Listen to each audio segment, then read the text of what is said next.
Madame Tchélékian, vous procédez à l'appel? Michel Amiel. Présent. Dominique Bussy. Présent. Monique Slissa. André Balzano. Annie Martin. Pierre Tonarelli. Présent. Francette Mépi.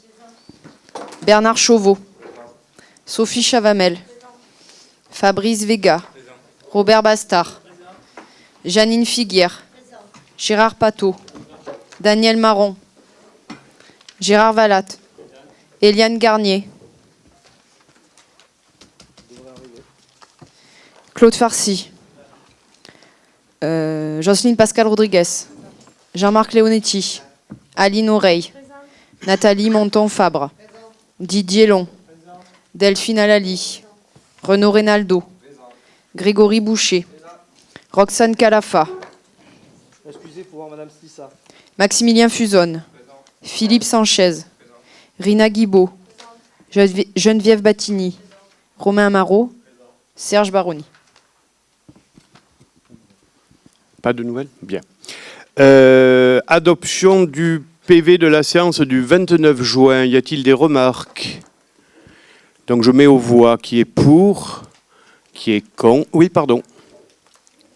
Vous donnez le micro.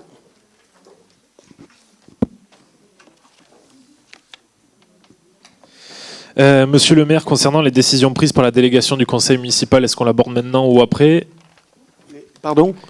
Les délégations prises par le conseil municipal. Ah non, mais là on en est au procès verbal de la séance du 29 juin. C'est pour ça que je posais la question. C'est tout de suite après, c'est dans l'ordre. Donc là, je mettais au vote le procès verbal de la séance du 29 juin. Donc qui est pour, qui est contre, qui s'abstient, adopté. Il y a un certain nombre de décisions. Y a-t-il des questions? Oui. Du coup, ce n'est pas des questions, c'est des explications, puisqu'on n'a aucune information. 1, concernant la désignation de l'avocat dans le dossier de M. Melchion. 2, concernant l'emprunt souscrit au crédit mutuel. Et 3, concernant la désignation d'un avocat dans le dossier de Mme Minakian et de M. Assili. Donc pas de questions, mais juste des explications, parce qu'on n'a aucune information. Donc des questions auxquelles on va s'efforcer de répondre, chacun dans sa délégation.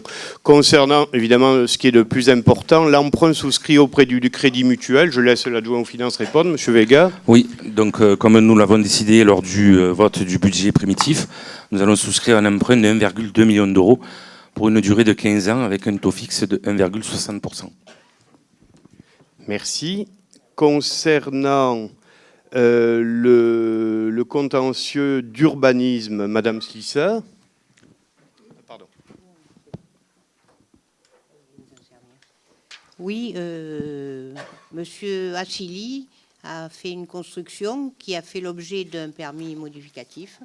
Il est vrai que son voisin, ses voisins, Messieurs Minakian, se plaignent du fait de la vue sur leur maison.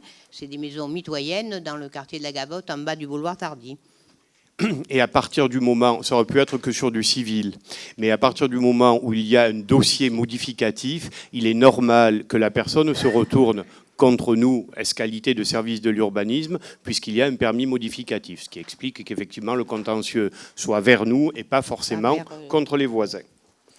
Quant à la dernière question, c'est moi qui y réponds en tant que patron des ressources humaines. Monsieur Melchion n'a pas fourni, dans le cadre de son accident du travail, un certificat initial, donc c'est un problème de forme. Partant de là, l'imputabilité accident de travail n'a pas pu être reconnue, et pour cette raison, il a jugé utile de nous déférer au TA, ce qui est parfaitement son droit. Le juge administratif décidera.